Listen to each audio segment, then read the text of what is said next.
Now playing, get ready for the family reunion from hell. From the producers of the horror classic Evil Dead comes a brand new nightmare and the scariest installment yet. After her husband's mysterious passing, a widow seeks comfort with her in-laws in their secluded cabin in the woods. But as they one by one turn into something much more sinister, she discovers that every family has its demons. Evil Dead Burn. Now playing only in theaters. Rated R. Under 17, not admitted without parent.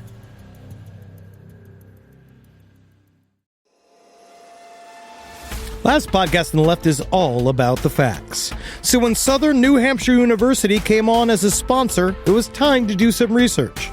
Turns out they offer more than 200 online degree programs, and get this, criminal justice and psychology are some of the most popular. Classes have no set meeting times, and tuition rates are some of the lowest in the U.S. Want to learn even more about SNHU? Visit snhu.edu/last.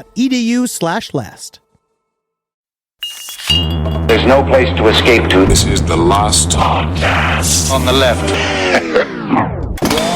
From your grave. That's when the cannibalism started. What was that?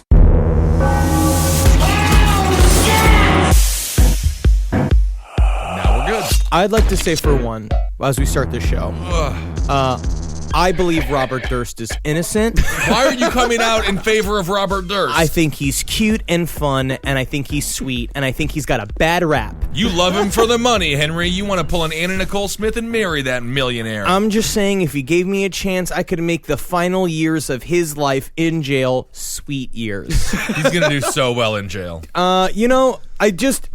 Every man has his reasons. Mm-hmm. I don't want to put that as a sort of blanket term for all murder.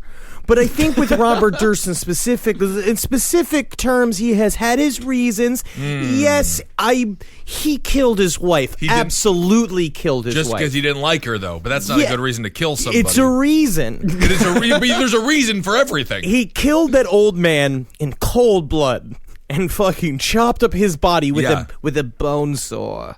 Yeah, he was old. He was in his 60s when he did that. And that takes physical work. Yeah. That's hard. 50s. Right?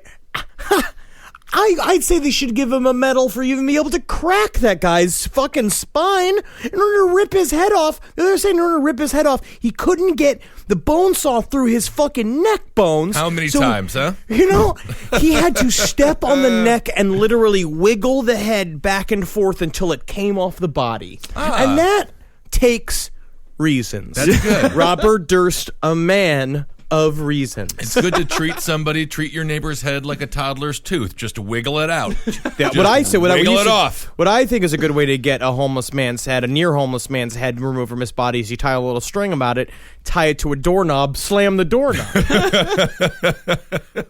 Well, all right.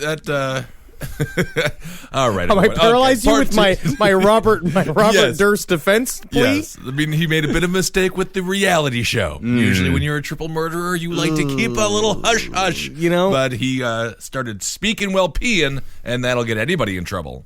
I can defense attorney that whole confession, but I won't do this here. Good. I believe that you can say he was sarcastically running out a conversation to himself. Well, perhaps we'll cover Robert Durst and millionaire murderers on another episode. But now we got a guy who's actually good at murder. And he is poor as hell. Of course, it's part 2 of Mr. Ed Kemper's story. We haven't really gotten to the gruesome, dark stuff, but we're about to get into it now. Now, this is... Let's really dig into this fucking huge loser. Again, back to talk about Ed Kemper, largely in my mind the biggest sociopath murderer. Not even just physically. I think in terms of deep sociopathy, he is up there. He was a hell of a good bartender, and no one gives him credit for that. Was he? Yeah. Yep. He was a bartender? Yeah, that's what it was. Huh? No. He was working at a bar. No, he wasn't. He just hung out at the bar. He drank at a bar. Well, I'm sure they let him behind the bar every now and again to sling suds. Have you been telling bartenders that you're a bartender? So you can walk behind the bar? When you walk into the bar, the waiter... It's okay. Yeah. I'm a bartender. I know where all the gin is and know where all the vodka is, and I'll give you a tip. It's in my belly. Hey, my name is Ben. Right. You walk in, you're the bartender... Then you get to drink everything. So we're getting into Ed Kemper's first victims. We've now watched him. So he's rehearsed a lot up until this point, which I also think is a very big difference between him and other serial killers, is the straight up rehearsal time. It takes 10,000 hours to become an expert. Practice, practice, practice. How do I get to prison in the future? Practice, practice, practice. Yeah, he has been practicing for quite a while. And he does, if you'll remember, he does already have 2 murders under his belt. He has killed his grandparents at this point. Grandparents don't count. They do. They count for 1. They definitely do, though. So it's on May 7th, 1972, when he cannot resist the urge any longer. He picks up 2 college girls, Mary Ann Pesky and Anita Lucchesa. They're hitchhiking on a freeway ramp. He describes Mary as haughty, stuck up, not beautiful, not ugly, and distant. Seems like he's lived in opposite town. It does seem like that, because the last thing I think of a hitchhiker when I see them is, oh, they come from class. Look at that wealthy woman just hitchhiking like everyone should give her a ride for free. But in this time period, it really was very true. Like, there was a lot of hitchhiking was very, very normal. Yeah, but the Hiltons of the world weren't doing it.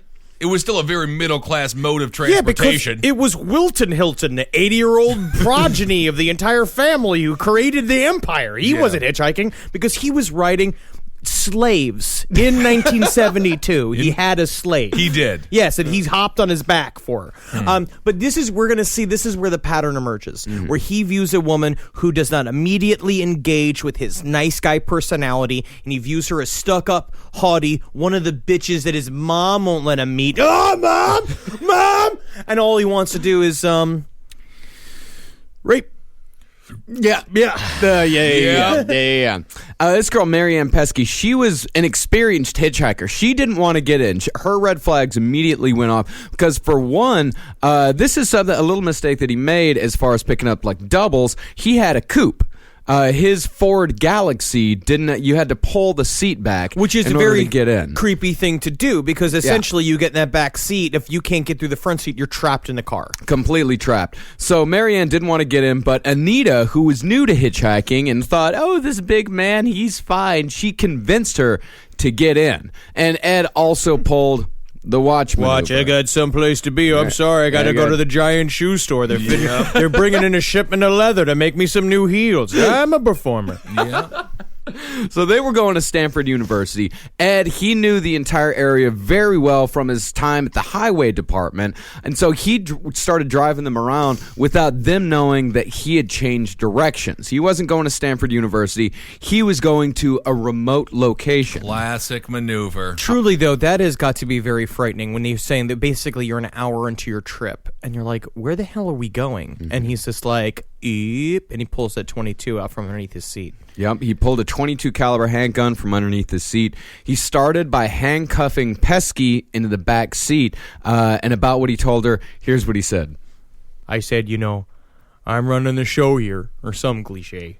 There's absolutely no contact with improper areas. In fact, I think once I accidentally, this bothers me too, personally, I brushed, I think, with the back of my hand against one of her breasts when I touched it, and it embarrassed me. I even said, whoops, I'm sorry. Whoops. Yeah. Classic. I mean, this is the deeper lie. You're now looking at when these quotes all come from the confessions that he made, like literally either it was minutes up to after he was caught to like a couple of months. Yeah. And so these confessions were for his benefit. That is my perspective on him always. I would just say, don't let him handcuff you. Go with the no. I mean, start running. He's got a .22 caliber handgun in your face. Just get shot. I mean, you're going to get shot with handcuffs on or without them. Yeah, so I would say go with a flail. You want a flail? I am a squealing, twisting monster if I'm ever kidnapped. You'll never catch me. Mm-hmm. I will just be like, and I won't stop till I'm dead. The nightmares that person will remember, if they can just have the last memories being Henry squealing, flailing around, they'll never kill again. Never kill again. Yep. But he also talked about his move. The move he did to pull the 22. He said he would, because he had escalated over time, is that he would practice it, and he would keep the gun underneath his leg, and he said he would sit in the car by himself and pretend and basically practice pulling it and pulling it. It's kind of pulling fun. it. You got to. It's like when you're a kid in the playground and you count down 3, 2, 1, you take the shot and you make it, but he was doing that with a gun, sitting in his car, and everyone's just like, why isn't this car moving? He's like, I'm practicing my gun work. He called that's it his, normal. Yeah, I'm just doing my buzzer beater. Okay. So he takes Luchessa out of the car after he handcuffs Pesky, and he locks her in the trunk. He comes back to Pesky. And he does this as a part of, he believes it's showing sympathy. Yes. Because he says, he's like, well, I don't want her to see what I'm about to do to her friend. It's Very the same nice. thing that he did with it, that he used to justify killing his grandfather, is that he said that he didn't want his grandfather to see his wife's bullet-ridden corpse slumped over her children's Little book. did he know his grandfather wanted to see that every single day he was alive. If he opened up his journal even once, he would have seen he had sketched it a number of Multiple times. Yeah, so he comes back to Pesky, who's still handcuffed in the back seat. He throws a plastic bag over her head because he said, I had this nifty idea about suffocating her. Oh, that is nifty. fun. That is Yeah, pretty yeah, nifty. yeah, really nifty. I'd say it's pretty keen. Yeah, definitely. So next he wrapped a bathrobe belt around her neck. He pulled on the belt snapped, and Pesky bit through the bag. And I've got an interview clip, and this is what he said happens next. I pulled a knife out. I still had the gun in my pants. I stabbed her. She didn't fall dead. You're supposed to fall dead. You're supposed to go, oh, and fall dead. I've seen it in all the movies, right? Doesn't work that way. When you stab someone, they leak to death. They lose blood pressure, and you stab them more and more and more. You complicate it many times by where you're hitting, the pain you're causing, and the aggravation of the person involved, plus whether or not they leak a little faster. It wasn't working worth the damn. I stabbed her all over her back, and she even turned around. I stabbed her in the side and the stomach once. Why? As she turned around, I could have stabbed her through the heart. But her breasts were there. And it actually deflected me. I couldn't see stabbing a young woman in her breast. That's embarrassing. I didn't say that to them back then, I don't think. I may have. But that's humiliating to admit that I was that affected by her presence. I stabbed her in the belly. That had to hurt worse. I didn't do it to make it hurt. I was trying to shut her up. And she ended up getting her throat cut. And I learned the term ear to ear, what that meant, because that's the way it went. Absolutely interesting. What a fucking piece of shit nerd. I think like it's a thing where it's just like he just totally thinks that reverence like makes up for it. He really does. And he does. And while he's even describing it, he's so distant from it. Saying the term she ended up getting her throat cut is like she did it. Yeah. Yeah, because that's what he was saying, is that while that loving term, that loving thing when he's talking about her beauty and like wanting to stab her in the breast, up until then, he called her a straight up, stone cold, stuck up bitch. Yeah. Leak is a strange word. Yeah. Yeah. Spurt or drip or... Leak is accurate. Yeah. Yeah. Is We're that just bags of meat, Ben. Yeah. Oh, yeah. I'm well aware. I'm full of soft meat. So he just had this gun with him the whole time, and why didn't he just use that? Because he forgot he had it. Yeah. Basically, you're going to find out later he forgot he had it stuck in his pants and he forgot to use it at all. Well, when you're big, you can lose things on yourself. I've seen you do it. I've seen you how many times you're like, hey, Henry, do I got shoes on? And I'm just like, Ben, how'd you get on the subway? Yeah, exactly. So with Pesky bleeding out in the backseat, he basically goes over to kill the other. Like, to kill Yeah, when he opens up the trunk, and Anita asks, she said, what happened to my friend? Ed lied. He said, I broke her nose because she wouldn't do what I wanted, so you need to come and help her. So Anita gets up, and Ed reaches into the trunk, and he brings out a knife called the original buffalo skinner, Yeah. which he also called the General, which is such a nerdy thing. Fucking It's piece of so shit. Gotta nerdy. go get the general. Yeah, and he stabbed her in the throat, eyes, heart, and forearm. And he also said that he was surprised how many stab wounds it took before she lost consciousness. He said she Right. was wearing really thick overalls, and the knife wouldn't properly, like literally bounced the first time he did it. And he said the first time he hit her so hard it threw her up onto almost onto the roof of the car. Yeah. Right. And did he stab her boobs, or he didn't stab her boobs either? I No don't think boob stabs. No huh? boob stabs. boob yeah. stabs. He's got a lot of reverence for the boobs, if you Yeah. haven't noticed by now. Yeah, which just sounds like a dude with a fucking Xbox headset and going like, the boobies are just, they're so pink. And he said about the knife, it was very expensive, about $8 or $9. That is expensive. Wow, an $8 or $9 knife, you say? In 1972 money, that had to have been $19, $20. I think Isn't it that was something? this cup of coffee was $3, Wow. and I can't even kill a co-ed with this cup of coffee. Did you know for just triple the price, you could get a knife that could skin a woman? What? Yes. So he drove back home towards Alameda, and like a lot of other guys, he got stopped by a police officer. He was stopped for a broken taillight, but of course, he knew exactly how to talk to cops.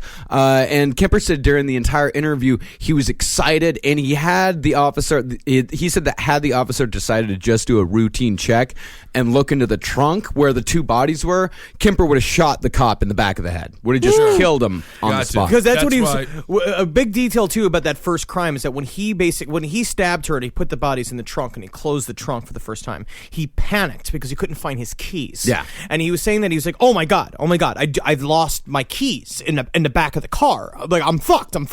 And he ran. He was like, I'm gonna run. And that's how he realized he had forgotten about the gun. Is that the gun had fallen down inside of his pants and he tripped over the gun like a fucking huge bumblebutt. And He tripped over the gun. He's a bumblebutt. And then had to go back, and he was just like, all right, Ed, check every one of your pockets. He was like, all right, okay, know what this is? All right, this is a chicken wing. Can't This start is, a car with oh, that. this is a big fun, paper cowboy hat. Where I get that? Oh, I must have got that over at Suds. What's Yeah. up? Here's my key. Here it is. He was going to shoot himself in the leg with that gun like Plaxico Burress, it sounds like. It was just in his pants. He's got to stop wearing stretch pants or sweatpants to the murder. Stop being so casual. Indeed.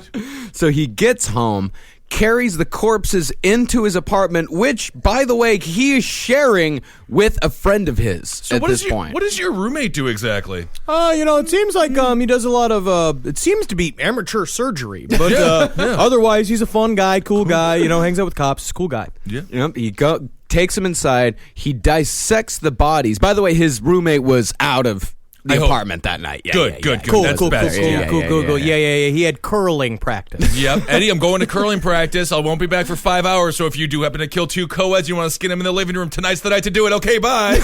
Cool. I didn't even think about doing that.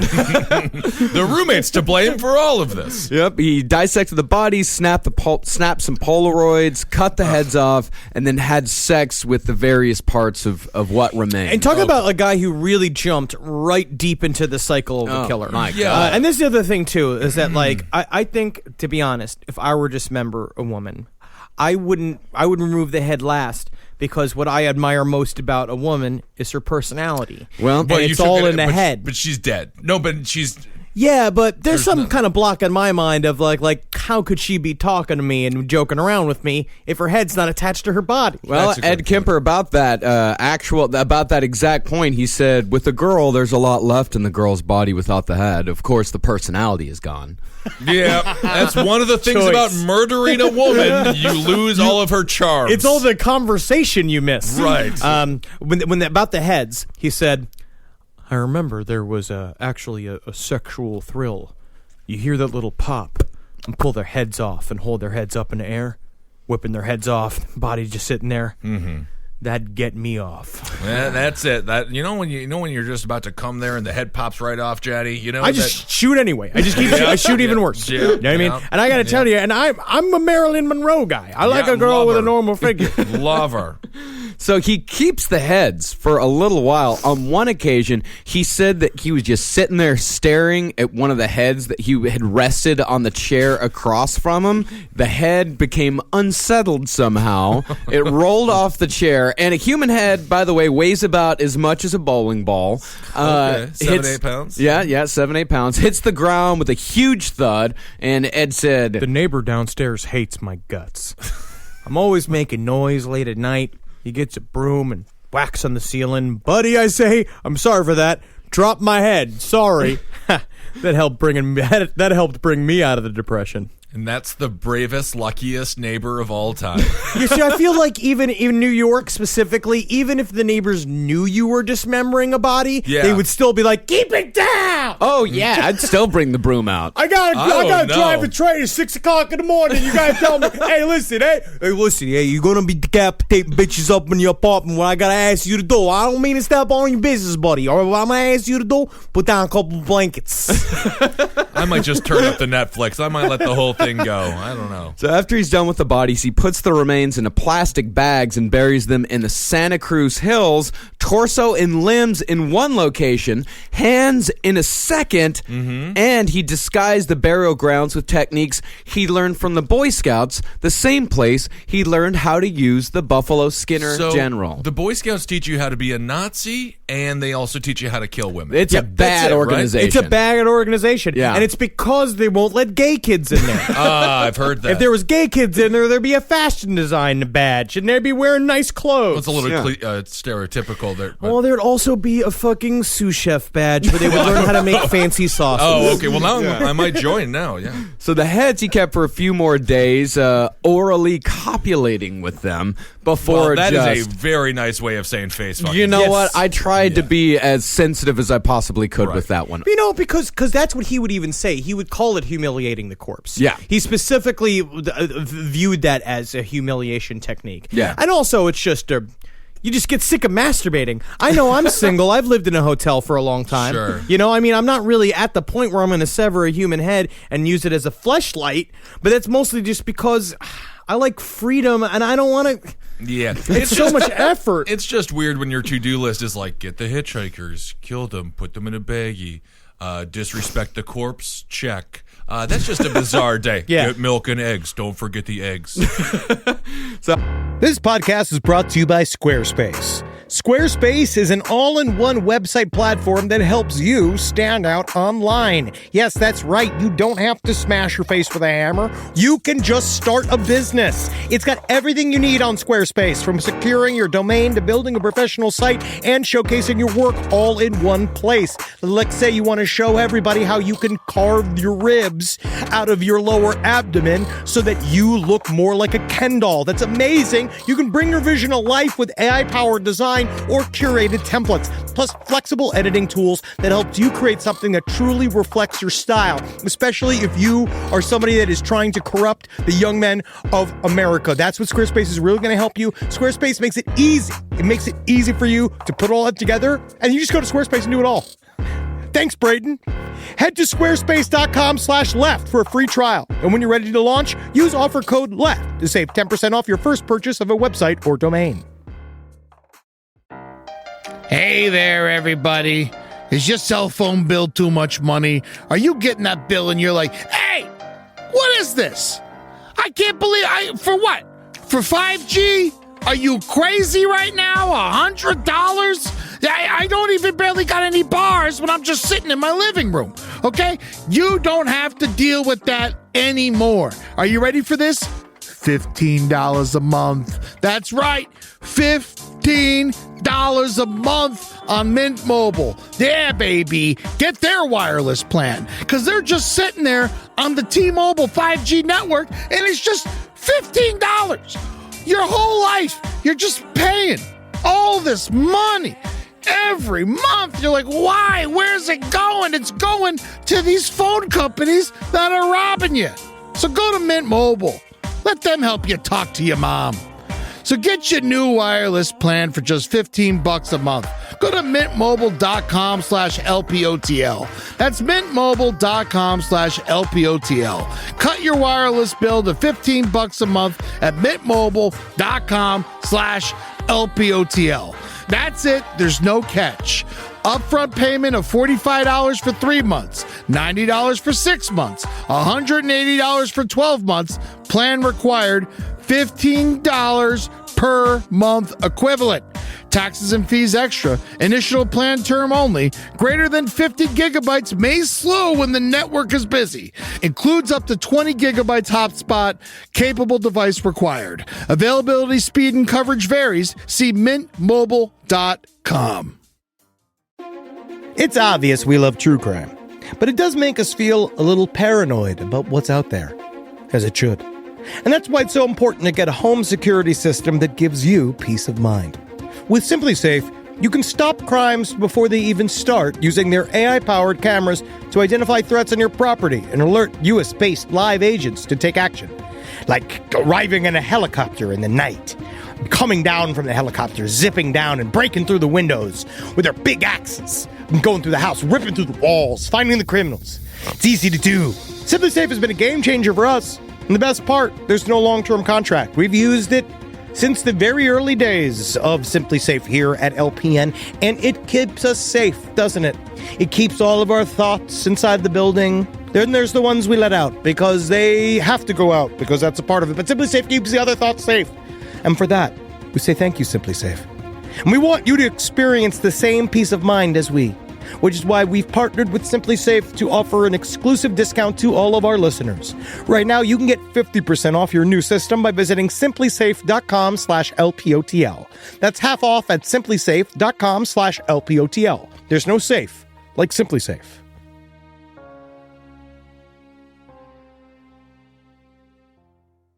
After he orally copulated with the heads, he just chucked them into a ravine. Yeah, the girls were reported missing, but because, as Henry said earlier, hitchhiking was such a, people were just very transient then. Right. Hitchhiking was a big thing. People would disappear for weeks at a time. So when these girls were reported missing, police didn't really do anything.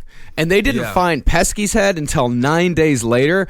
Anita, they haven't found her remains at all to this day. Yeah, that's for the best, God, Probably, good yeah. Lord. You know what also is, a fleshlight can go in the dishwasher. Yeah, well... Nah, you don't need to put it in the dishwasher. No, you just do. We're not talking about your fleshlight, Marcus. It is so disgusting and disturbing. Had it for about 5 years now. Still going strong. Right. Wow. You see, it hasn't lost any of its tautness? Absolutely not. They're very well made. Wow. It is disgusting. So now we basically see Kemper's style has been completely set. It is just like right out of the gate, which is really interesting because normally killers build to this, but it feels like his rehearsal and his fantasy life was so deep and intense. It's like he knew exactly what he wanted. It's like Russell Wilson. He won the Super Bowl when he was a rookie. He thought about it. He thought about it. He got there and he did it. You know what? It is a lot like that. It is. Yeah, and he characterized it as making dolls out of people because they couldn't reject them. So that was as after he cut off the heads, there was no rejection whatsoever. Yeah, I mean, you got to sell them if you're going to make them. And although he later recanted and said that this statement was only meant for his insanity defense, on at least 2 occasions he cannibalized his victims, slicing flesh from their legs and cooking it in a macaroni casserole. Oh, isn't that kind of a nice place to put human flesh? The Midwest, Yeah, it's really strange that it's a California casserole because they're not really known for their casserole. No, that's why everyone loved having Ed over for potlucks because he brought that Wisconsin flair, even though he was from California. How do you know? Well, he grew up in Montana. Oh, there we go. That's very casserole country. Montana is casserole. Oh, I love casseroles. But I will say this is that we see a lot with killers too who dabble in cannibalism because I don't view him as a cannibalistic killer. I just think that when your perversions are so intense and you're dealing with a lot of shit, you kind of look at something and be like, I'm gonna eat a little bit. Try a little bit. Yeah. Try a little. But he did eat it. Yeah, he's a cannibal. Yeah, I mean, technically he's a cannibal. Right, I mean, that's all that we can run on here. But I wouldn't call him a cannibal. It's would you call Michael Jordan a baseball player? Technically, he was. Technically, but you don't think of him like that. Look at percentage of career.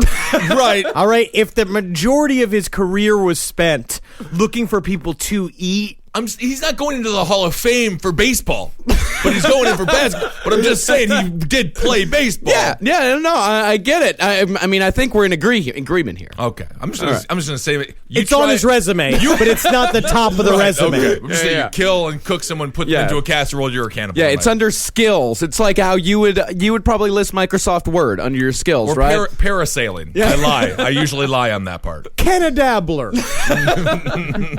Yes. So all of his victims were chosen randomly on the spot. This wasn't a planned thing where he would plan out victims, and almost all of his murders from here on out would occur after fights with his mother. He'd have a knockdown, drag-out fight with his mother. He'd get extremely angry, and he'd say, like, all right, I'm going out. Tonight's the night that I'm going to fucking do it. He said his rage is what really drove him. And he said he would go on these rages where he was just like, anybody who got in my car was going to die that night. Yeah, he said when someone put their hand on my car door handle, they were giving me their life. Because after he killed these first 2 girls, he went back to just picking them up and taken them safely to their destination. Because that's also a distancing thing, too. Because originally he said the behavior was just for him to learn how to talk to girls. So he went back to it and be like, well, I can actually do this again. Now that I'll have a bit cooling off period. I can talk to women again and just kind of work it up. And he said that what he would do is they would get in the car and the first thing they'd all talk about is the guy who killed those hitchhikers. And then he would be like, what do you think a guy like that would be like? And they would be like, oh, and they would describe somebody and then he would start to learn how to even deeply mold his persona. Yeah. So then that's why he started wearing the blonde wigs and wearing the fake mustaches, or and saying like, "Golly Parton, lover." That had to be a very fun conversation for him to have with those people about the killer. The same reason you talk to the cops about it. But he you said, get your God complex out because they know less than you do. He was wearing the Google glasses, talking with somebody who had no information at all. But he definitely said that if they brought up the killer at all, they were definitely safe because he was too embarrassed to then kill them. Good note. So if you get into a car, what about that killer, huh? He's picking up everybody? Just no matter where you go, no matter what you do, you never know when you're with the presence of madness. I mean, that's just kind of my practice anyway. Start talking to a stranger, just immediately start jabbering about killers. That's what I always do. Yeah, that's what I always do. I mean, it's a compulsion, rather, and I don't really, and I'm uncomfortable, and I don't know what else to talk about. Because that's all I think about is killers and how reality's a thin fucking veil, and we live in a hologram of a deeper math, and it's harder to talk about that with someone you just met. Let's just go around the table real quick. Successful dates in the last month. Successful dates in the last month. I got none. Last night, I had about 3 glasses of scotch, and I watched The Wire for 2 hours. Not a date. Oh, that's not? No, another person. Okay. It's a date with Henry. I got lucky. I got real lucky. Okay, no.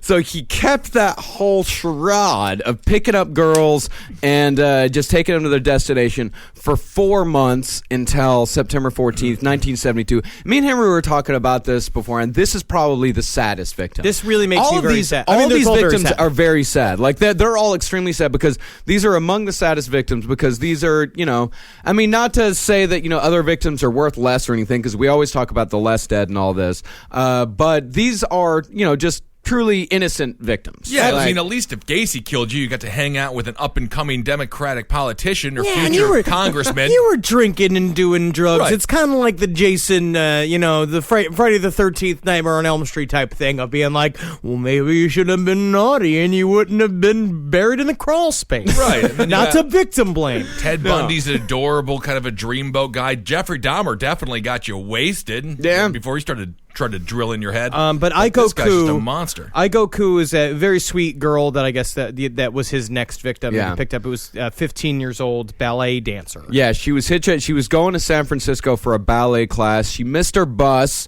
Really wanted to make that class, so she made a sign that said San Francisco. So he picks her up, and he doesn't even wait until he gets to a secluded spot. This must have been a horrible fight with his mother, because he pulls out the gun while they're still on the road. It was probably about how he farted on the no-fart couch. Yeah, I mean, he pulls out the gun, and he told her that he was planning on killing himself, and he wanted someone to watch it, but he told her that if she screamed or signaled to anyone at all that something was wrong, he would kill her as well. And this is a very interesting thing. At one point, he gets out of the car and accidentally locks himself out with the gun inside the car. Oh, that is goofy. Yeah, he said she could have reached over and grabbed the gun at all, but he said she probably never gave it a thought. She was so terrified because she was a tiny little 15-year-old girl. Absolutely, and he's a giant monster. A 6'9", 300-pound monster. Who is now locked out of the car. Get the gun! Yeah, no, she lets him back in. No. Yeah. She's no Sigourney Weaver. Well, you just got to get the gun, use the gun. So he drives her out to the mountains, only minutes from the house of one of the case investigators. That's one of those things about Los Angeles and California in specific. It's like basically it's got tiny little houses surrounded by these mountains. And you basically go up into those mountains and you disappear. Yeah. Mm-hmm. Yeah, you really do.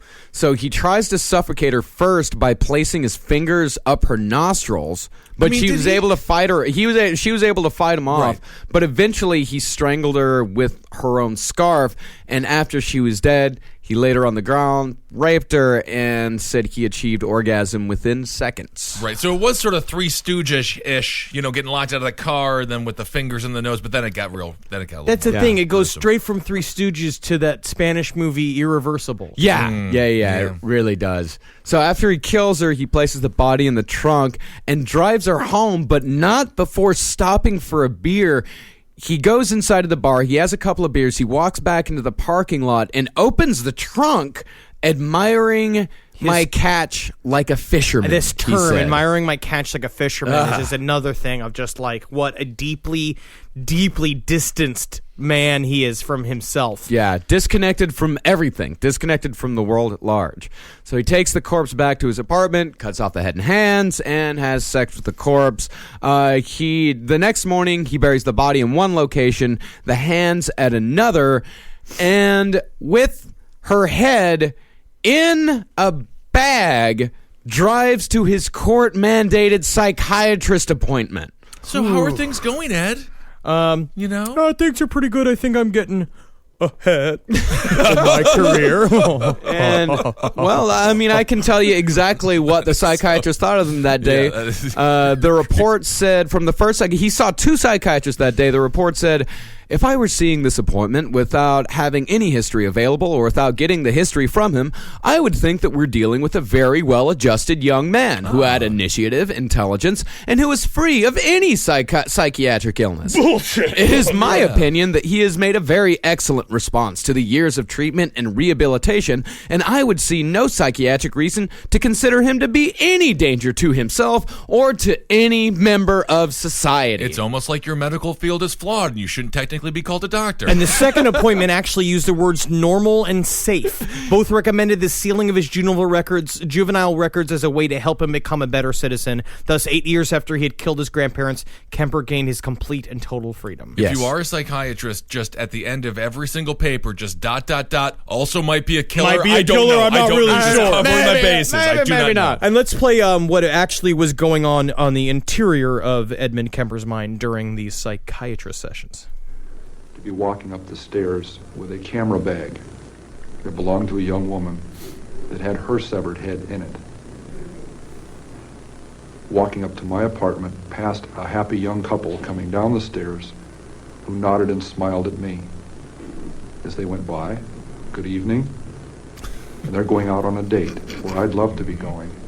And I'm aware of both of these realities, and the distance between those two is so dramatic, so amazing, so violent, that really, I could feel the wheels squeaking inside.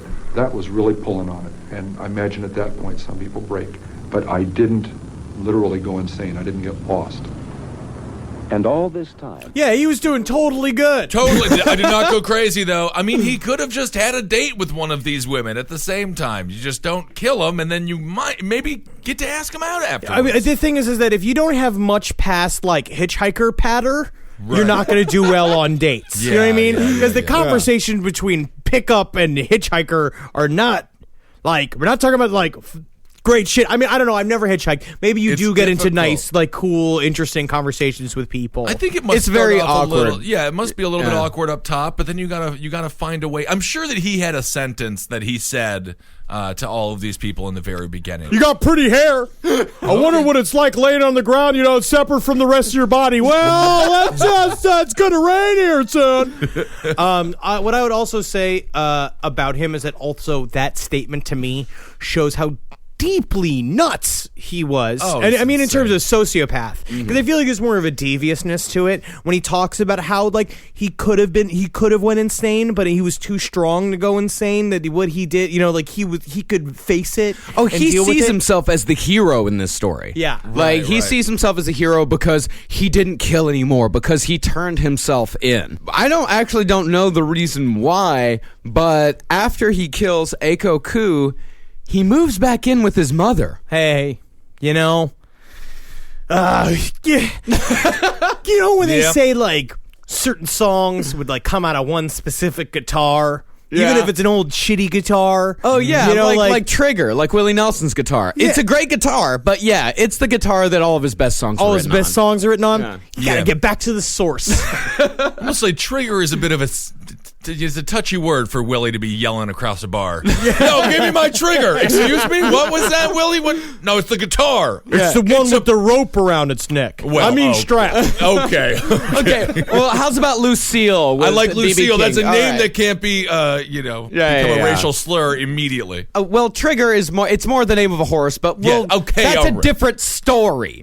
So Kemper didn't kill again until he bought a .22 caliber pistol in January, and he said, I went bananas after I got that 22. Bananas? "Bananas! Wow. Positively conquers." That's amazing. I love it. He just treats it like a game of Candy Crush. That's insane. So the same day he bought the gun, on January 8th, 1973, he picked up Cynthia Shaw, who made a habit of hitching rides to Cabrillo College.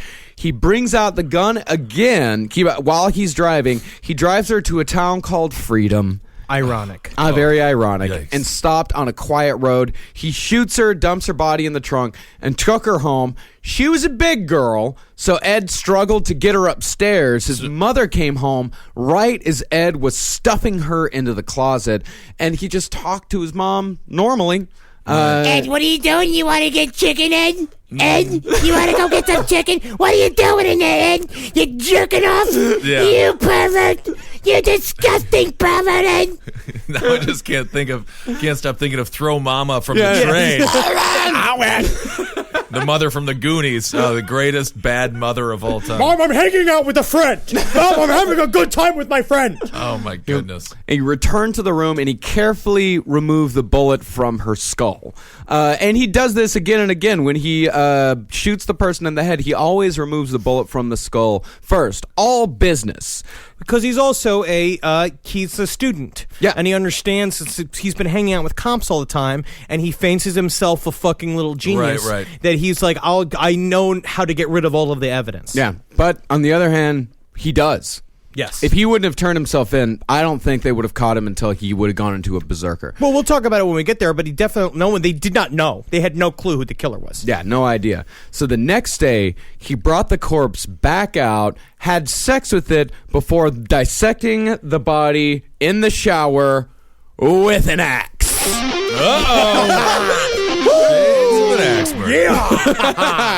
Yeah. Boy, that's so good. So how big of a gal are we talking here? I mean, I don't have the exact But dimensions. she was just larger. I mean, She was just enough- larger than the others. Yeah, Okay. because he usually went for petite women. Right. That was his. That was kind of his type. But for some reason, Cynthia Shaw just, she had a twinkle in her eye, I guess. Yeah. I don't know. Yeah. So after he drained the body of all of her blood, he carved it into pieces, bagged up all the pieces, and threw him off the cliff. He had sex with the head for several days before burying it in the yard. Now, this is a very interesting detail. Yeah, it's very interesting. He buried the head right outside of his window in the ground and facing towards the house. And he said that he would have as a sort of boyfriend-girlfriend like relationship with the image of her head, where he would sit in bed and talk to her at night, and they would have like a thing back and forth. And there was also, but then there's another theory that he said that he buried it in the head to mock his mother. Yeah, because he said that his mother always wanted people to look up to her. That's funny stuff. It's fun little puns like that make him the charmer we know him to be. I love it. It's sort of like a Jack and the Beanstalk, but instead of beans, it's a human head, and instead of a giant, he's finding love, which is kind of nice. Well, both of those stories come from him. Because as we said at the beginning of the first episode, his story changes depending on who he's talking to. Yes, and what kind of effect he wants to Yeah, get. what kind of effect he wants. And I think he's also good at reading people. So he Obviously, can tell. yeah. I think he knows what the person wants to hear. He has a narrative. He has a story that he tells each time. It's the same story, just with different details. He straight up has like Tonight Show bits. Yeah. And they talk about it because there's another quote that we have later on. But are we going to play where basically a guy interrupts him in the middle of his story and he's like, wait, you're going to ruin the bit there. Yeah. And it's like this, he literally Yeah. says it because Yeah. it's rehearsed patter. Yeah. It really is. He has a rhythm. He knows exactly. I mean, he has no idea how to be a real person. No, he he's doesn't. a total robot. That is like he's a sociopath. Every single thing he does is highly rehearsed and highly put together because he has no real personality. It is just a combo of factors that he has like put together. He really was. It's like this is a truly dangerous man. Yeah. That needed to be put in well, a we fucking already all concrete know square. that. Yeah. I mean, he's on his like eighth head now or something. So less than 2 days later, dismembered arms and legs were found on a cliff overlooking the Pacific Ocean.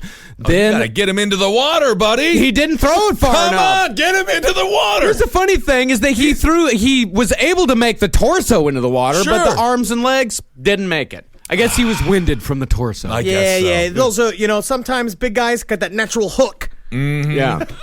So they identified Shaw through lung x-rays. Eventually, the lower torso came in. A surfer also found her left hand, which offered fingerprints, but her right hand never washed up. The media, at this point, in a huge panic, because not only, if we remember correctly, Ed Kemper was not the only killer in Santa Cruz, California at this time. There was also Herbert Mullen, who racked up 13 in a big spree. Murder capital of the world. Yeah, murder capital of the world. One reporter, her name was Marilyn Baker. She was a big tabloid lady. She consistently exaggerated rumors and offered uncorroborated information as fact. She gave daily reports of course, blamed it on satanic rituals. Well, now it's a great scapegoat. Yeah, and it makes great news. Yeah, and she's saying shit like she suggested that the killer was a lesbian or a transvestite. Ooh. She started putting in these weird details that all the murders occurred on Mondays after dark and during a full moon. That's just kind of fun. Because also what it does, it's fun. It is fun. It's Yeah. cool Super as shit. fun. Yeah. But it's also a way to differentiate the crimes. It also makes you, again, it's the idea of putting order to it. Yeah. Instead of it just being some random man that they can't find, they're basically saying it's a part of an established magic group. Now that everybody is doing hippy dippy bullshit and wearing lanyards all the time, well, they think that they can blame it all on that. They've got to go find that lesbian satanic group that is also transgendered, and then boom, you've got your killer. Let me in the room with them. That sounds amazing. Yeah, I want to be in a lesbian satanic coven. No. Ooh, I'll be fun for it. Yeah. I'll be the chef. Yeah, maybe if you're the chef, but yeah, I think you're supposed to take it a little more seriously. Call me a squirrel, 'cause I'm covered in acorns. That's right. So many people are focused on where their money is today. And Acorns is the financial wellness app that cares about where your money is going tomorrow. Let Acorns work for you. You put acorns in the ground and you're gonna get trees tomorrow. That's right, investments. And with the Acorns potential screen, you could find out what your money is capable of. I always do that. I'm like, I want to invest in something that I like. Let's say cheeseburgers. Okay? That's kind of hard to do. Acorns will help you find a cheeseburger that is right for you. So sign up now, and Acorns will boost your new account with a $5 bonus investment. Wow! Join the over 14 million all-time customers who have already saved and invested over $27 billion with Acorns. Head to acorns.com/left or download the Acorns app to get started. Paid non-client endorsement. Compensation provides incentive to positively promote Acorns. Tier 2 compensation provided. Potential subject to various factors such as customers' accounts, age, and investment settings. Does not include Acorns fees. Results do not predict or represent the performance of any Acorns portfolio. Investment results will vary. Investing involves risk. Acorns Advisors, LLC, an SEC registered investment advisor. View important disclosures at acorns.com/left. This is a paid ad by BetterHelp. You know, stigma shows up in a lot of different places. I know I had to explain to my handyman about the devil imagery in my home. I had to explain that in our home, El Diablo es bueno. And he reluctantly agreed. I think largely just because he was in my home and he was scared. But over time, he began to see, the devil can be my amigo. See, even in 2026, stigma can get in the way of a lot of things, right? My handyman almost didn't put up my floating media cabinet. Right? You got to get support for your mental health. Maybe you've encouraged friends to consider therapy while avoiding taking the first step yourself because you're busy, worried what others will think, or telling yourself you should handle it alone. No, you need a team. Get therapy with BetterHelp, the world's largest online therapy platform. Give me a space to slow down and talk through what's building before it feels unmanageable. Says take a short questionnaire to identify your needs and preferences, and BetterHelp will handle the initial therapist matching work for you. Their industry-leading match rate means BetterHelp typically gets it right the first time. Feel confident knowing BetterHelp therapists work according to a strict code of ethics and are fully qualified. So don't let hesitation hold you back. Find support with BetterHelp. Sign up and get 10% off at betterhelp.com/lastpod. That's betterhelp.com/lastpod. All right, I know what you're thinking. I like to go banking, but I don't want to give to these big old banks all the time that cater to the 1%. Well, go ahead and get yourself hooked up with Chime. It's banking built for you, not just those rich jerks. And they got thousands of fee-free ATMs because why pay to get your own money? Chime is working for you, man. You get your Chime card, you're going to get travel perks, you're going to get into airport lounges, you're going to get those chicken thighs. You know, every time I go to an airport lounge, I get chicken thighs. And you know what I say whenever I see a plate of chicken thighs? Give me more.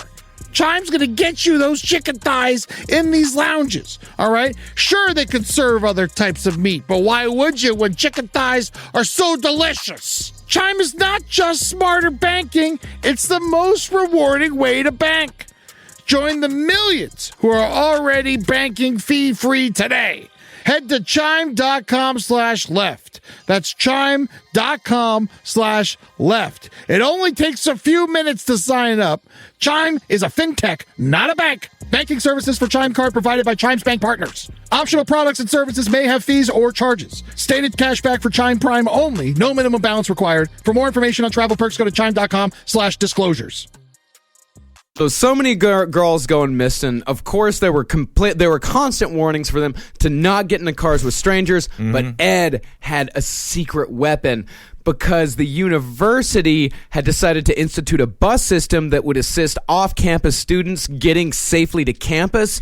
And it was a sticker. Ed had a sticker that his mother had given him, a university-issued sticker, so he could easily get into campus and pick her up from work. Yeah, because that's what they said, is that they were like, nobody get into a car that doesn't have a sticker. Yeah. And so he had a big sticker that had a letter A on it, which meant he had all access to the entire campus. Yeah. And he said it's amazing that all it takes is a 25-cent, probably a 10-cent sticker at this time to make everyone just give you full 100% trust. Yeah. And his next victims, he used that sticker to his advantage. February 5th, 1973, had a violent fight with his mother. Ed called it a real tiff.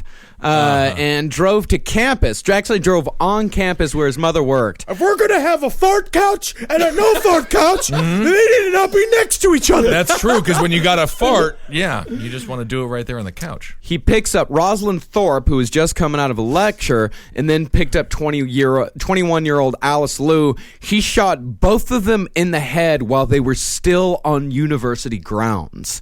And in one account, Kemper said that two young men were at a security gate, but when they saw Kemper's university sticker, they just waved him right on through.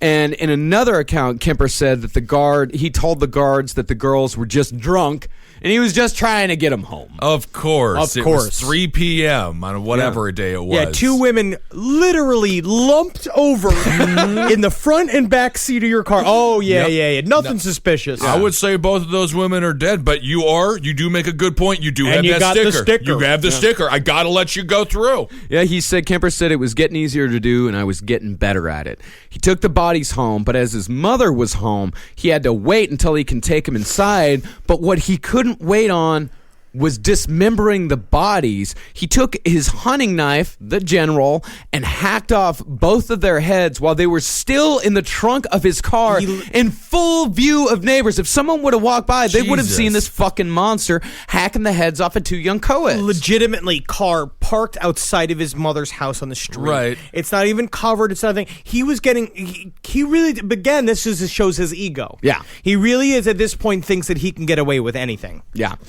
So he placed both of the bodies back in the trunk. He cut off Alice's hands, then dumped the bodies and heads in two separate places where they were found 9 days later. These two girls would be Ed's last co-ed victims. Yep. I mean, the one thing that you have to remember, like when smoking weed in public, just do it. Pretend like you're like Johnny Depp, to use him as a reference again in the movie Blow. The most important thing to do when carrying whatever pounds of cocaine through an airport is to pretend like you're not doing it. If you're cutting off a person's head, just pretend like you're changing a tire. Oh, like Johnny Depp and Willy Wonka in the Chocolate Factory, where you just kind of forget that you're in a movie. He stops acting? Yeah. Oh, I love the real Chocolate Factory. Yeah, and your natural pedophilic impulses just kind of come out.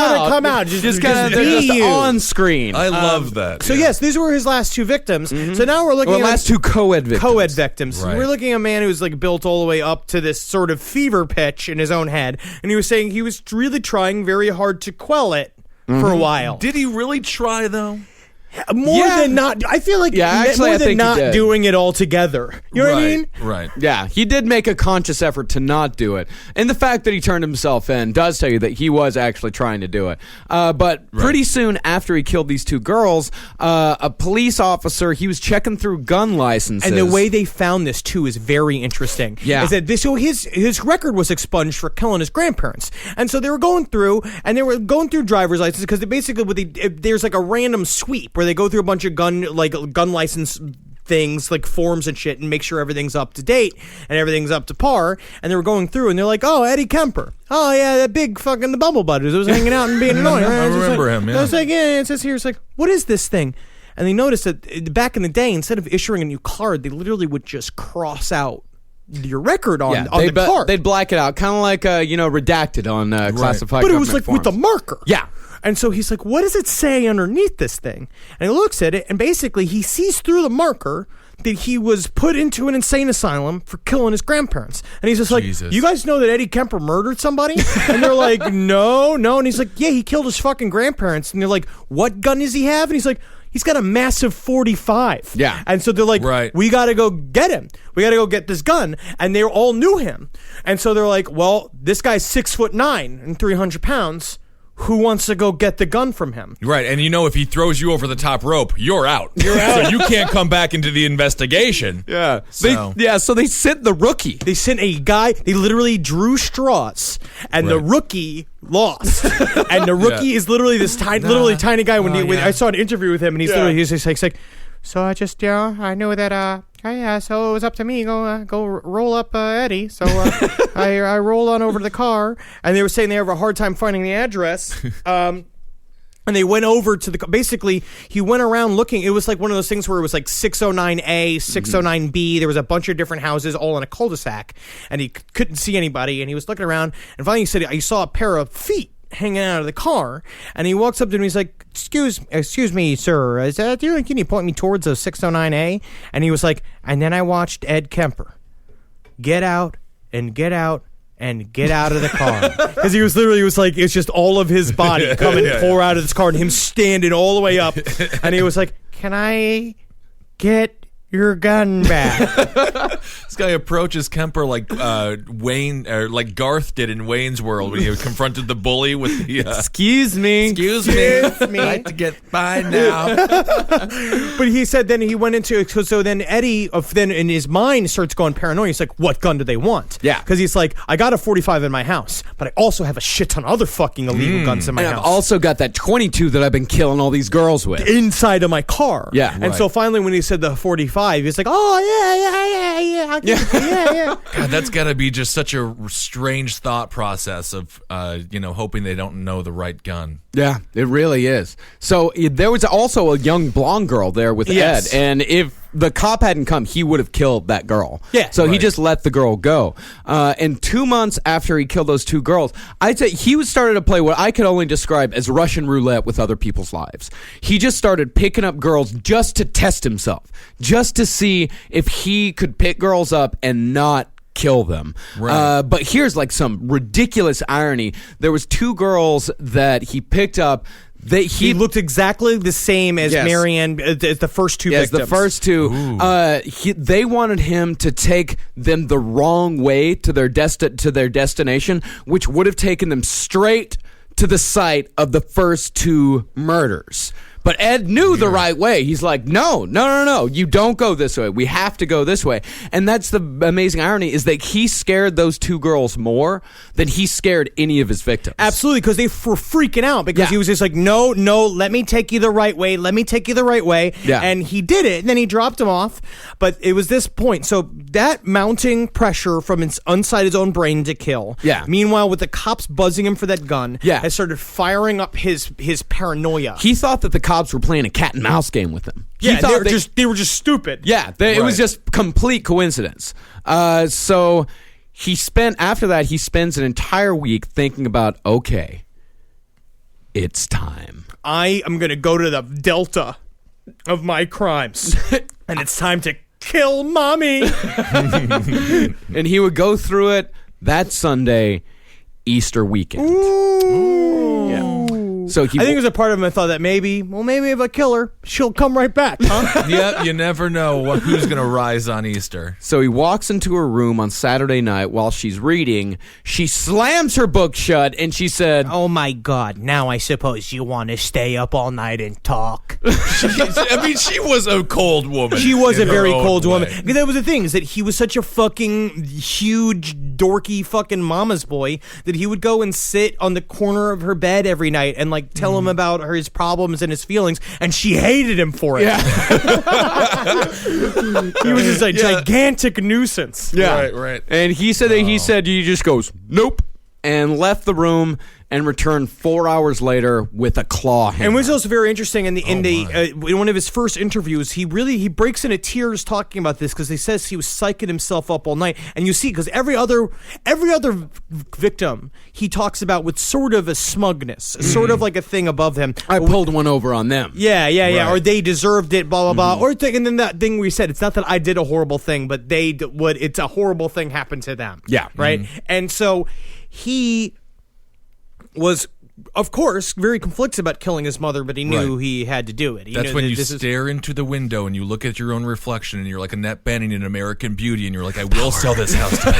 I will murder my mother today. I will do it. So he bashes her head in as she slept. He rolls her over, slits her throat, and he said that he was shocked at how easy it was to kill her, that she died just as easily as all the rest of them. Oh, an elderly sleeping woman? That wasn't the most difficult kill you've ever had? At this point, I imagine he thought she was like fucking King Koopa, was going to come back black and white and start changing, flashing red. Yeah. Yeah, I wonder what he thought was going to happen when he did stab it. Like light was going to come from her or something. I don't know. She was going to turn into a stronger demon force, like in like at the end of Ocarina of Time when you think you've beaten Ganondorf, and then the tower blows up, and then you got to deal with super big Ganondorf. Ganondorf, more like Momendorf. Pretty much. Yeah, Dead Alive, I was thinking as well. Oh yeah, that's right. So he then decided that, quote, what's good enough for my victims was good enough for my mother. Oh, very nice of you, Ed. It wasn't very nice. No. He cuts off her head, has sex with her corpse. He goes a little bit further. He removes her vocal cords and throws them in the garbage disposal. But they won't grind up because they're too thick. Yeah, they keep popping back out of the garbage disposal into his face. Yeah, and it's like it seemed appropriate as much as she bitched and screamed and yelled at me so much over the years. Even when she was dead, she was still bitching at me. I couldn't get her to shut up. Yep. Yeah, I wonder if when he was having sex with his mother's head, if he was just like, I think this is a career-defining moment. You know what? I think this is how people are going to define my entire life. This is my Saving Private Ryan. This is great.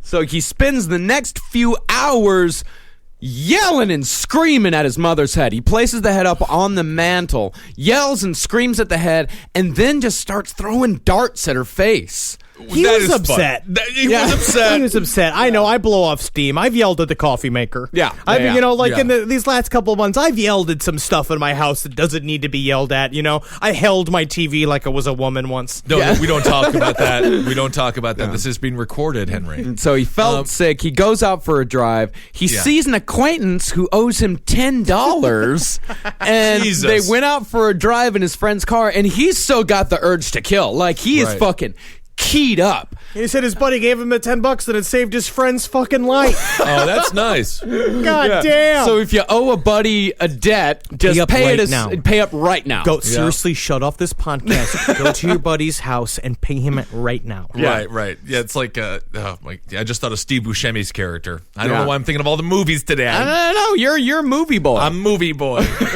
and Billy Madison. Call up your friend or make sure that you're good with everybody in the world because you never know when one of your friends is a serial killer and you want to be safe on his list.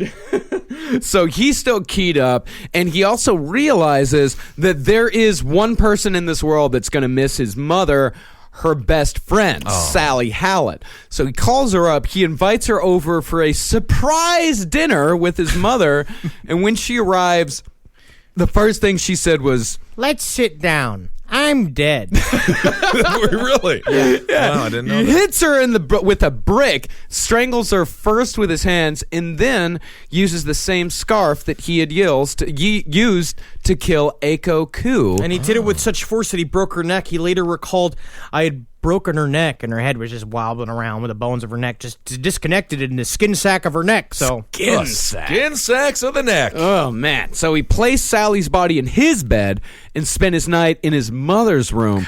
The Did next he play morning... beer pong with her butthole or anything like that? He's already got the dart game going with his mother's head. Please, beer pong. He was playing it like a wine glass. Oh, I see. Right. Yeah. That is fun.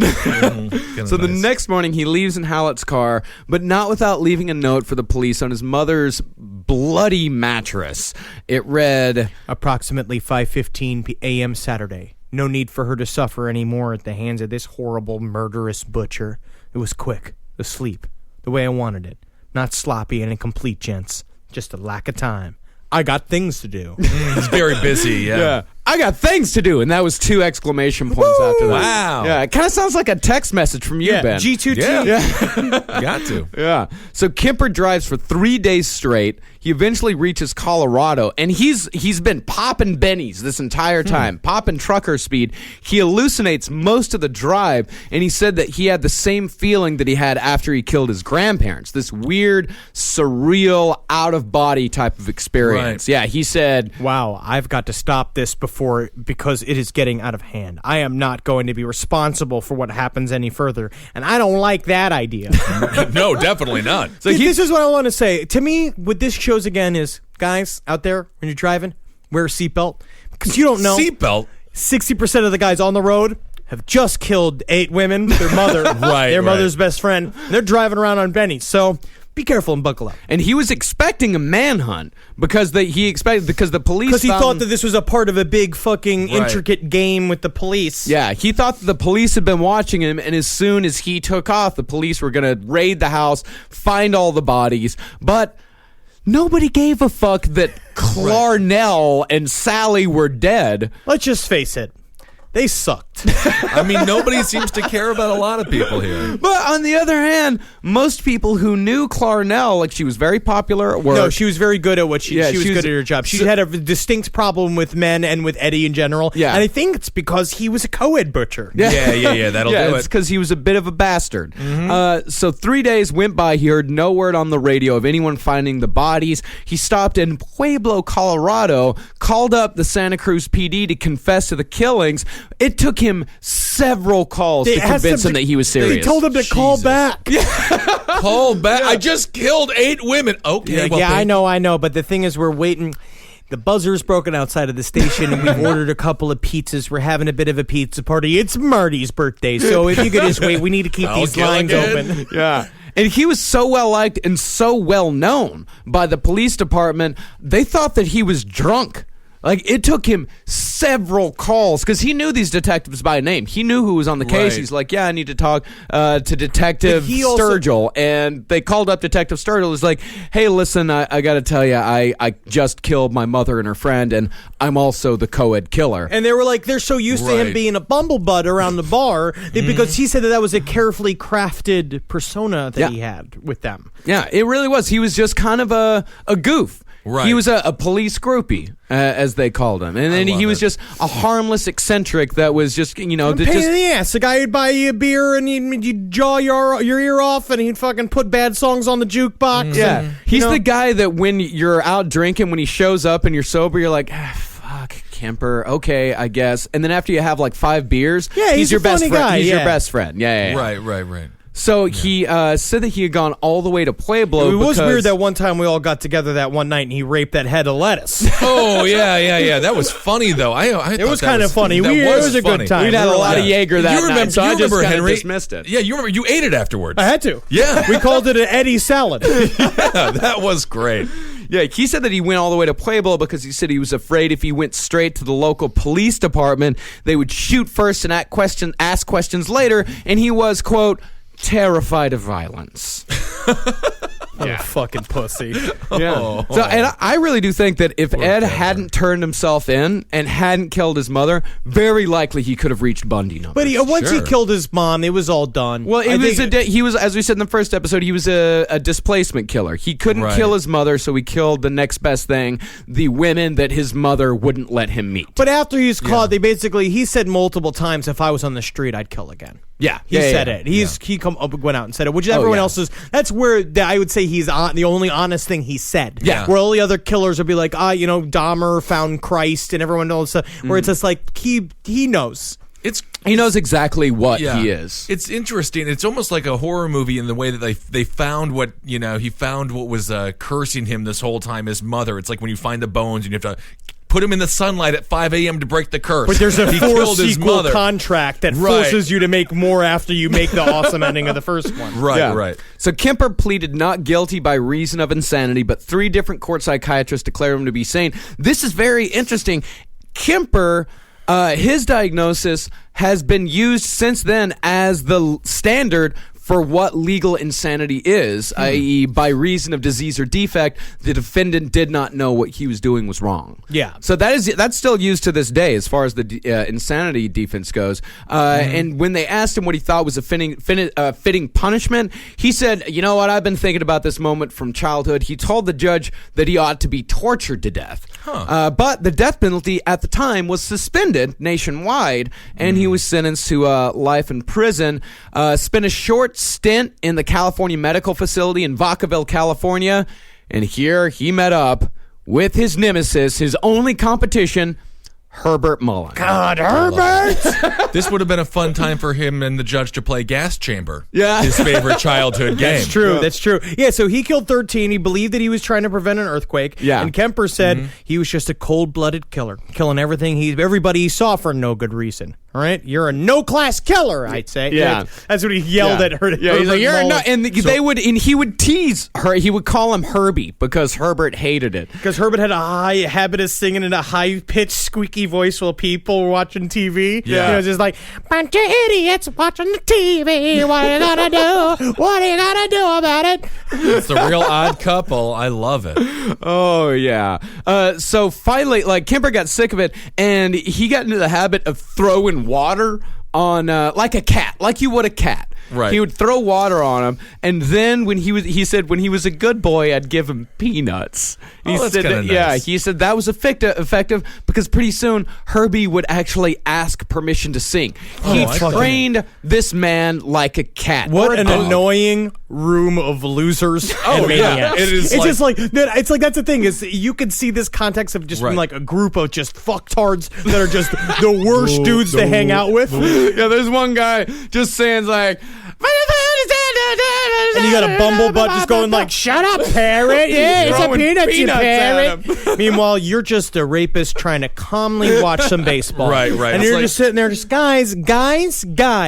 Yeah. It's like grumpier old men or grumpy old men, but just in prison. Classy art thief who's forced to be dealing with it, and just being like, "Where is in my tea? I remember when I stole the Mona Lisa from the Louvre, and now I'm here. Oh fate, cruel, torturous fate." Yeah, they're just so dumb. They're all so stupid. Yeah, he said that it, quote, stuck in his craw that Kemper got 8 out of 8 counts of first-degree murder, while Mullen only got 2 out of 13 counts of first-degree murder. But he followed that by saying, "I guess it's kind of hilarious, my sitting here so self-righteously talking like that after what I've done." Right, yeah, that is hilarious. Yeah, it is hilarious. That's all funny. part of Ed Kemper's thing. He believes himself to be special. Yes. He believes himself to be special. His crimes are very personal. Yes. And he believes felt that he had there's reason. Yes, and he believed that he was a man of reasons.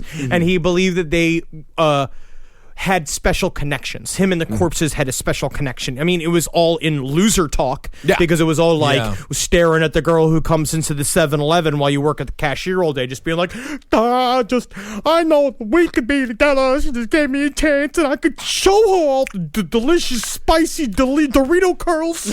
All right, just the bubblicious for you again today. Okay. I love you, Becky. There's more customers behind you. Did I say it out loud, or was I just thinking it?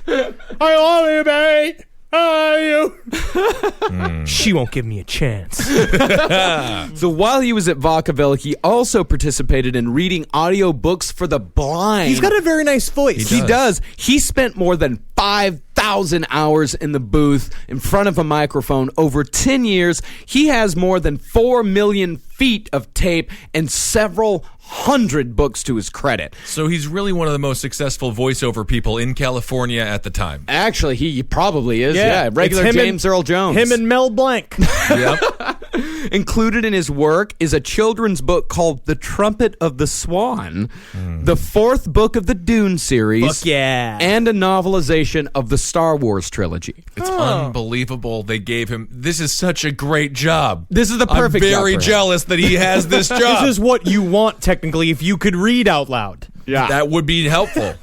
So we found the only thing we could find. We couldn't find any full recordings of his audiobooks. The only thing that we found listed, we did find an example on the volunteersofvacaville.org where they list a lot of the books that Edmund Kemper read. He read Flowers in the Attic. Now, I've never read Flowers in the Attic, but apparently, it is a horror novel. It's a very famous horror novel. I've never read it myself. But he read so many.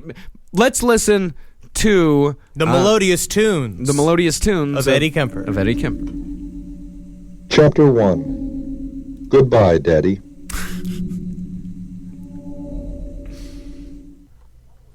Truly, when I was very young, way back in the 50s, I believed all of life would be like one long and perfect summer day. After all, it did start out that way. There's not much I can say about our earliest childhood except that it was very good, and for that I should be everlastingly grateful. We weren't rich, we weren't poor. If we lacked some necessity, I couldn't name it. If we had luxuries, I couldn't name those either, without comparing what we had to what others had, and nobody had more or less in our middle-class neighborhood. In other words, short and simple, we were just ordinary run-of-the-mill children. Cool. Chapter 1, paragraph 1. Flowers in the Daddy. Attic. I love it. What a great little. He also wrote a series of short stories. That I can't find. If anybody can find it, please send it to me. I've been digging and digging and digging. I can't find any of it, but he definitely wrote a bunch of short stories. And I think most of them were called like "Mommy's blowing me again." You know what I mean? It's all just like stuff like that. Yep. And if you can't find them, just write your own and just sign it Ed Kemper. We'll believe you. Who knows? We're not going to know the difference. Who knows? Yeah. So right now he's still alive. And he's in Folsom State Prison. Here's a very interesting thing. Folsom also has an insurance agency called Kemper Preferred. Interesting. It's a real interesting thing. So Ed, of course, ever the talker, he has one of the most famous quotes in serial killer history. When he asked, "What do you think now when you see a pretty girl?" he said, one side of me says, "Wow, what an attractive chick. I'd like to talk to her, date her." The other side of me says, "I wonder how her head would look on a stick." Classic, though. Yeah, I mean, classic. every It's like a time I look cake at a pop. person. Yeah. That's an absolute classic one. I mean, that's Yeah. up there with I ate her buttocks. I did not fuck her though. She died a virgin. It's up there with that. It's up there. Yeah, it's up classic. there Oh with my like God. serial It's killers are your Shakespeare. fathers, your brothers, your husbands. We are It's like- everywhere. Or everywhere you get every time you get everything right, and the 10th time you forget where the lug wrench is. Yeah. It's up there. It's up there. It's guys. Yeah. This is. I just think it's interesting. I just think it's like fucking learn how to talk to people. Well, I mean, You know, you want to talk to don't be a big fucking bumblebutt. But If you're that's- ever described as a bumblebutt, seek to change it. Yeah, I mean, unless it's really funny and people love you because of your bumble butt. Yeah. There's plenty of lovable bumblebutts out there. We got 3 right here. We're I all call us a couple of bumblebutts. bumblebutts. Yeah, Butts. a trio of bumblebutts. Uh-huh. That's So- what we are. A confederacy of bumblebutts. How's that? I love it. Kemper's still alive. He's got to be in his early 70s now. Yeah. His I think last so. interview was in 1991. He did it with this weird French guy. Really cool interview. Yeah, Crazy. yeah. He is. I mean, I think now he's probably pushing 350. Oh, he's a big. yeah. He's a big one. You don't eat very healthy in jail. Yeah, all Yeah. that Or in porridge. prison. Yeah, he's gigantic. But yeah, that's Ed Kemper Wow. part 2. Yeah, we really wrapped that one up, man. Jesus What a Christ. tale. Yeah. So again, don't hitchhike. If someone says put on the handcuffs, don't do it unless it's a really saucy BDSM situation Let and you guys them are kill friends. you. Yeah, let them kill you quick. Make them kill you quick. Or fight back and don't die. Yeah, figure out a way. Yeah. Figure out a way. All right, everyone. Thank you so much. So for glad listening. I'm normal. This is Yeah. one of those listeners. Yeah. I mean, honestly, always with the big hitters, the brains of these guys. I am not envious. No one's envious of them, but it is just it's an awful existence for everybody. Yes. It really is. Hail Satan. Thank you for your gifts. I've used magic this week and it has helped me. Shout out to the person who gave you the drawing, Henry. An amazing Brittany. Gacy drawing. It's Brittany, that painting is amazing. It gave me true magic power. It is Yes. up in my bedroom right now, and it will scare whatever human ends up in there. You made him lonely for another 3 months, but that painting's going to last a lifetime. Yes. So that's amazing. And we've also got to give a shout out to Lisa Willis. Lisa Willis for a very generous donation. Thank you so much. That really, really, really helps us out a lot right now. You're the best, Lisa. Yeah. You're the absolute best. Yes. Yeah. And I Thank you. will see you soon. And thank you so much for listening. Thank you, Miss Lisa Willis. And if you guys want to donate, if you donate $25 or more, you get a free Last Podcast on the Left t-shirt. Go to cavecomedyradio.com/Last Podcast on the Left. To do that, $25 domestic, $40 international. Be sure to go to iTunes, rate and review. That's really helping us out a lot. Follow us on Twitter, LP on the Left. We've gained quite a few followers there right now. We're posting all kinds of great shit on there. Join the Facebook group and Live show on, let's see here. 28th, I believe. I believe it's the 28th. Yes, live show on Saturday, March 28th, here at the Creek in the Cave, 1093 Jackson Avenue in Long Island City, New York, off the G train, off the 7 train, off the E train. We're going to be starting at 10 p.m. It's going to be a fucking amazing live show this month. I'm very excited. It's going to be a about ripper it. and a dumper. Ripper and a dumper. Both of those. And Heil Geen, ladies and gentlemen. Heil me now. Do it now. Have I done a hail yourselves? If we Yeah, haven't that's a done good that idea. yet? That's a good. And magustulations to everyone. Oh, yeah. To every single one of you. For more shows like the one you just listened to, go to cavecomedyradio.com.